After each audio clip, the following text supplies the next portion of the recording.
Thank you. I would like to thank King Solomon for his extraordinary words and the magnificent kingdom of Saudi Arabia for hosting today's summit. I am honored to be received by such gracious hosts. I have always heard about the splendor of your country and the kindness of your citizens, but words do not do justice to the grandeur of this remarkable place and the incredible hospitality you have shown us from the moment we arrived. You also hosted me in the treasured home of King Abdul Aziz, the founder of the kingdom, who united your great people.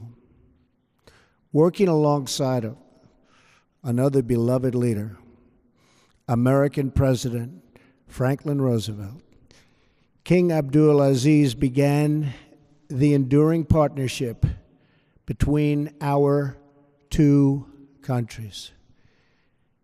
King Solomon, your father would be very, very proud to see that you are continuing his legacy.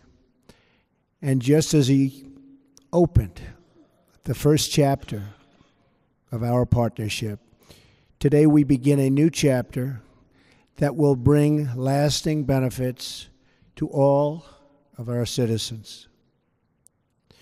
Let me now also extend my deep and heartfelt gratitude to each and every one of the distinguished heads of state who made this journey here today. You greatly honor us with your presence, and I send the warmest regards from my country to yours. Thank you. I know that our time together will bring many blessings to both your people and to mine. I stand before you as a representative of the American people to deliver a message of friendship and hope and love.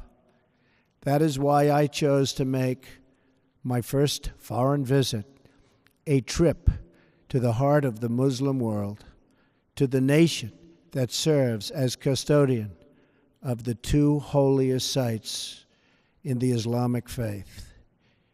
In my inaugural address to the American people, I pledge to strengthen America's oldest friendships and to build new partnerships in pursuit of peace. I also promise that America will not seek to impose our way of life on others, but to outstretch our hands in the spirit of cooperation and trust. Our vision is one of peace, security, and prosperity in this region and all throughout the world. Our goal is a coalition of nations who share the aim of stamping out extremism and providing our children a hopeful future that does honor to God.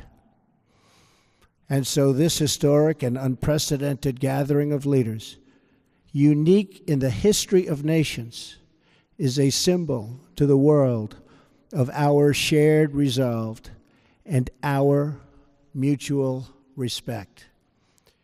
To the leaders and citizens of every country assembled here today, I want you to know that the United States is eager to form closer bonds of friendship, security, culture, and commerce. For Americans, this is a very exciting time. A new spirit of optimism is sweeping our country. In just a few months, we have created almost 1 million new jobs, added over $3 trillion in new value, lifted the burdens on American industry, and made record investments in our military that will protect the safety of our people and enhance the security of our wonderful friends and allies, many of whom are here today. Now, There is even more blessed news that I am pleased to share with you. My meetings with King Salman, the Crown Prince, and the Deputy Crown Prince have been filled with great warmth, goodwill, and tremendous cooperation. Yesterday, we signed historic agreements with the kingdom that will invest almost $400 billion in our two countries and create many hundreds of thousands of jobs in America and Saudi Arabia. This landmark agreement includes the announcement of a $110 billion Saudi-funded defense purchase, and we will be sure to help our Saudi friends to get a good deal from our great American defense companies, the greatest anywhere in the world. This agreement will help the Saudi military to take a far greater role in security and operations having to do with security. We have also started discussions with many of the countries present today on strengthening partnerships and forming new ones to advance security and stability across the Middle East and far beyond. Later today, we will make history again with the opening of the new Global Center for Combating Extremist Ideology, located right here in this central part of the Islamic world. This groundbreaking new center represents a clear declaration that Muslim-majority countries must take the lead in combating radicalization, and I want to express our gratitude to King Salman for his strong demonstration and his absolutely incredible and powerful leadership. I have had the pleasure of welcoming several of the leaders present today to the White House, and I look forward to working with all of you. America is a sovereign nation, and our first priority is always the safety and security of our citizens.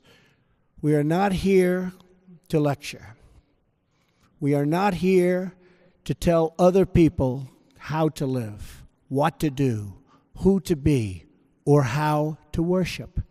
Instead, we are here to offer partnership based on shared interests and values to pursue a better future for all of us. Here at this summit, we will discuss many interests that we share together. But above all, we must be united in pursuing the one goal that transcends every other consideration. That goal is to meet history's great test, to conquer extremism and vanquish the forces that terrorism brings with it every single time. Young Muslim boys and girls should be able to grow up free from fear, safe from violence, and innocent of hatred. When young Muslim men and women should have the chance to build a new era of prosperity for themselves, it has to be done, and we have to let them do it.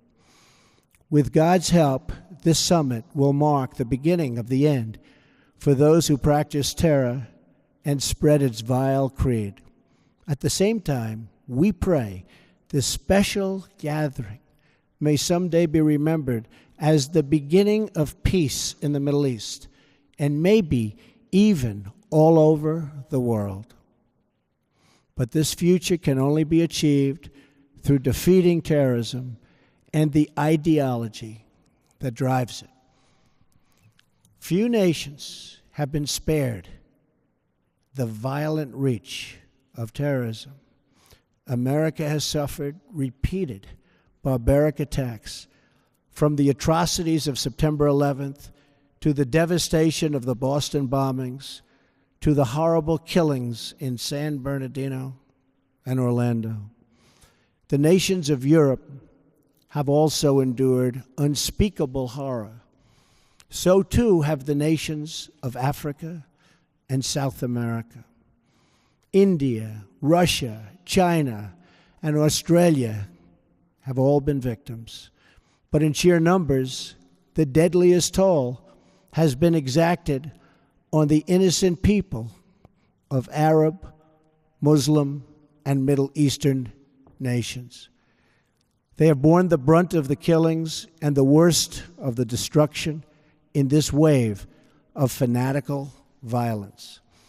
Some estimates hold that more than 95% of the victims of terrorism are themselves Muslim. We now face a humanitarian and security disaster in this region that is spreading across the planet. It is a tragedy of epic proportions.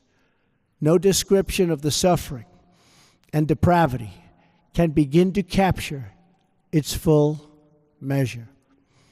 The true toll of ISIS, if you look at what's happening, Al-Qaeda, Hezbollah, Hamas, and so many others, must be counted not only in the number of dead, it also must be counted in generations of vanished dreams. The Middle East is rich with natural beauty, vibrant cultures, and massive amounts of historic treasures. It should increasingly become one of the great global centers of commerce and opportunity. This region should not be a place from which refugees flee, but to which newcomers flock. Saudi Arabia is home to the holiest sites in one of the world's great faiths. Each year, millions of Muslims come from around the world to Saudi Arabia to take part in the Hajj. In addition to ancient wonders, this country is also home to modern ones, including soaring achievements in architecture. Egypt was a thriving center of learning and achievement thousands of years before other parts of the world. The wonders of Giza, Luxor, and Alexandria are proud monuments to that ancient heritage. All over the world, people dream of walking through the ruins of Petra in Jordan. Iraq was the cradle of civilization and is a land of natural beauty. And the United Arab Emirates has reached incredible heights with glass and steel and turned earth and water into spectacular works of art. The entire region is at the center of the key shipping lanes of the Suez Canal, the Red Sea, and the Straits of Hormuz. The potential of this region has never, ever been greater. 65% of its population is under the age of 30. Like all young men and women, they seek great futures to build, great national projects to join, and a place for their families to call home. But this untapped potential, this tremendous cause of optimism, is held at bay by bloodshed and terror. There can be no coexistence with this violence. There can be no tolerating it, no accepting it, no excusing it, and no ignoring it. Every time a terrorist murders an innocent person and falsely invokes the name of God, it should be an insult to every person of faith. Terrorists do not worship God. They worship death. If we do not act against this organized terror, then we know what will happen and what will be the end result. Terrorism's devastation of life will continue to spread. Peaceful societies will become engulfed by violence, and the futures of many generations will be sadly squandered. If we do not stand in uniform condemnation of this killing, then not only will we be judged by our people, not only will we be judged by history, but we will be judged by God. This is not a battle between different faiths. different sects, or different civilizations. This is a battle between barbaric criminals who seek to obliterate human life and decent people, all in the name of religion. People that want to protect life and want to protect their religion. This is a battle between good and evil. When we see the scenes of destruction in the wake of terror, we see no signs that those murdered were Jewish or Christian, Shia or Sunni. When we look upon the strains of innocent blood soaked into the ancient ground, we cannot see the faith or sect or tribe of the victims. We see only that they were children of God whose deaths are an insult to all that is holy. But we can only overcome this evil if the forces of good are united and strong, and if everyone in this room does their fair share and fulfills their part of the burden. Terrorism has spread all across the world, but the path to peace begins right here on this ancient soil in this sacred land. America is prepared to stand with you in pursuit of shared interests and common security. But the nations of the Middle East cannot wait for American power to crush this enemy for them. The nations of the Middle East will have to decide what kind of future they want for themselves, for their country, and frankly, for their families and for their children. It's a choice between two futures, and it is a choice America cannot make for you. A better future is only possible if your nations drive out the terrorists and drive out the extremists. Drive them out. Drive them out of your places of worship. Drive them out of your communities. Drive them out of your holy land. And drive them out of this earth. For our part, America is committed to adjusting our strategies to meet evolving threats and new facts. We will discard those strategies that have not worked and will apply new approaches informed by experience, talent, and judgment. We are adopting a principled realism rooted in common values, shared interests, and common sense. Our friends will never question our support, and our enemies will never doubt our determination. Our partnerships will advance security through stability, not through radical disruption. We will make decisions based on real-world outcomes, not inflexible ideology. We will be guided by the lessons of experience, not the confines of rigid thinking. And wherever possible, we will seek gradual reforms, not sudden intervention.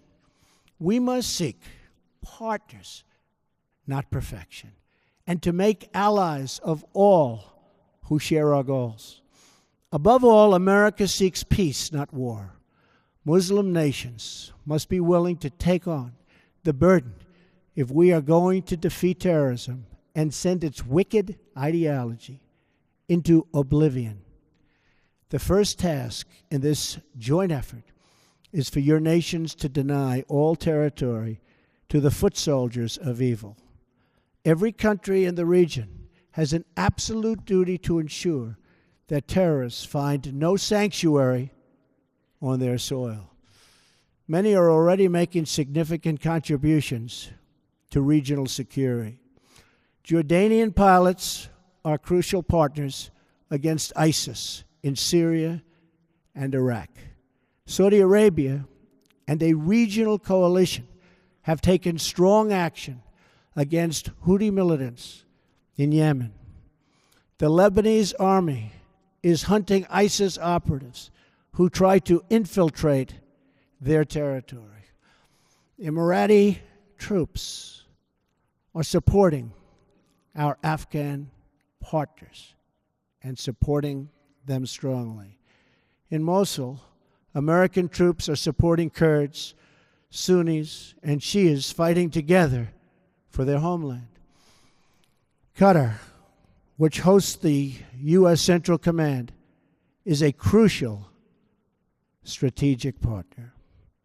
Our long-standing partnership with Kuwait and Bahrain continue to enhance security in the region.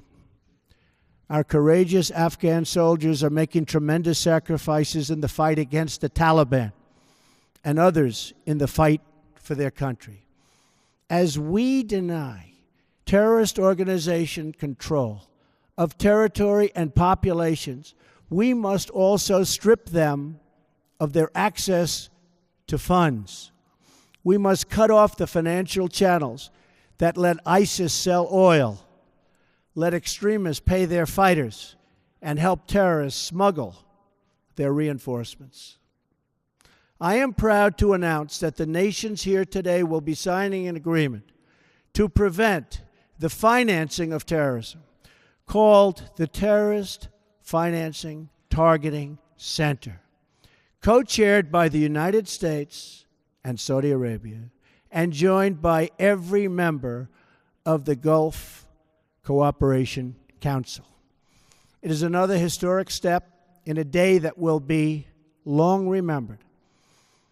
I also applaud the Gulf Cooperation Council for blocking funders from using their countries as a financial base for terror, and for designating Hezbollah as a terrorist organization, which they certainly are, last year. Saudi Arabia also joined us this week in placing sanctions on one of the most senior leaders of Hezbollah. Of course, there is still much work to be done. That means honestly confronting the crisis of Islamic extremism and the Islamists and Islamic terror of all kinds. We must stop what they're doing to inspire, because they do nothing to inspire but kill. And we are having a very profound effect if you look at what's happened recently. And it means standing together against the murder of innocent Muslims, the oppression of women, the persecution of Jews, and the slaughter of Christians. Religious leaders must make this absolutely clear. Barbarism will deliver you no glory. Piety to evil will bring you no dignity. If you choose the path of terror, your life will be empty, your life will be brief, and your soul will be fully condemned. And political leaders must speak out to affirm the same idea. Heroes don't kill innocents, they save them. Many nations here today have taken important steps to raise up that message. Saudi Arabia's vision for 2030 is an important and encouraging statement of tolerance, respect, empowering women, and economic development. The United Arab Emirates has also engaged in the battle for the hearts and souls, and with the United States launched a center to counter the online spread of hate. Bahrain, too, is working to undermine recruitment and radicalism. I also applaud Jordan, Turkey, and Lebanon for their role in hosting refugees. The surge of migrants and refugees living so poorly that they're forced to leave the Middle East depletes the human capital needed to build stable societies and economies. Instead of depriving this region of so much human potential, Middle Eastern countries can give young people hope for a brighter future in their home nations and regions. That means promoting the aspirations and dreams of all citizens who seek a better life, including women, children, and the followers of all faiths.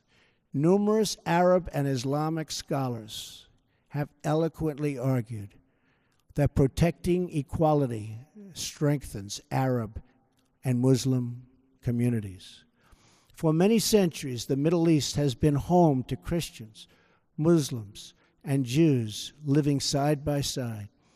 We must practice tolerance and respect for each other once again and make this region a place where every man and woman, no matter their faith or ethnicity, can enjoy a life of dignity and hope. In that spirit, after concluding my residence in a fabulous place that we're at today, Riyadh, which I've gotten to know so well in so short a time, I will travel to Jerusalem and Bethlehem and then to the Vatican, visiting many of the holiest places in the three Abrahamic faiths. If these three faiths can join together in cooperation, then peace in this world is possible, including peace between Israelis and Palestinians.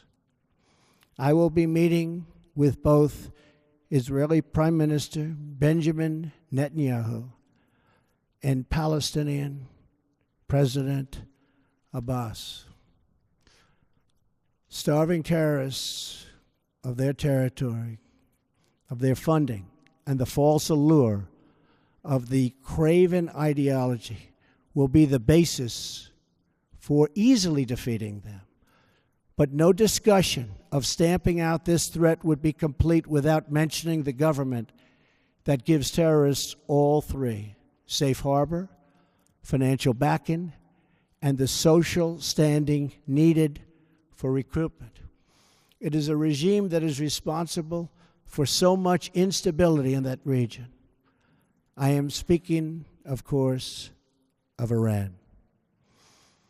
From Lebanon to Iraq to Yemen, Iran funds arms and trains terrorists, militias, and other extremist groups that spread destruction and chaos across the region.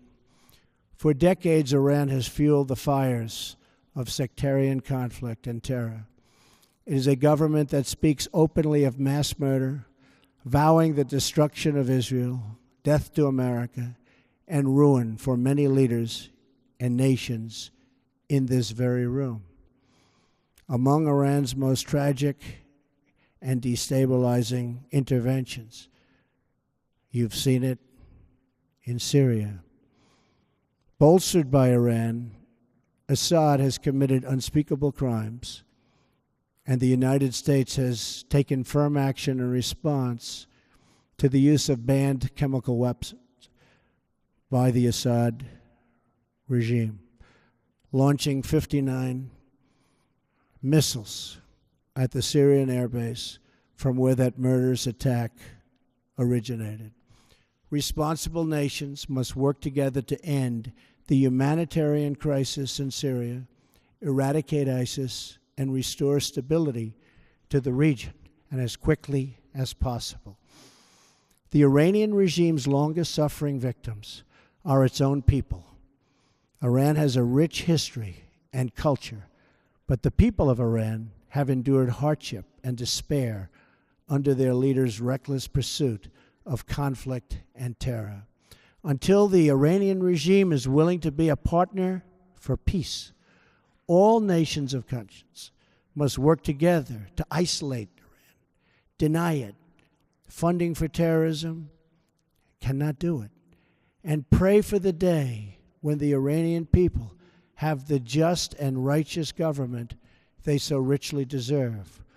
The decisions we make will affect countless lives. King Solomon, I thank you for the creation of this great moment in history and for your massive investments in America and its industries and its jobs. I also thank you for investing in the future of this part of the world.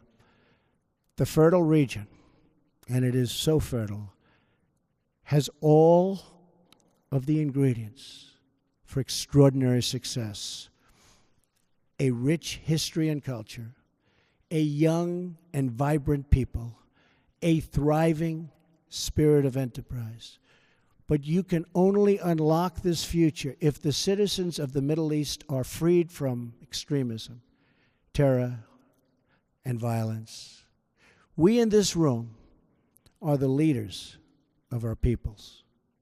They look to us for answers and for action.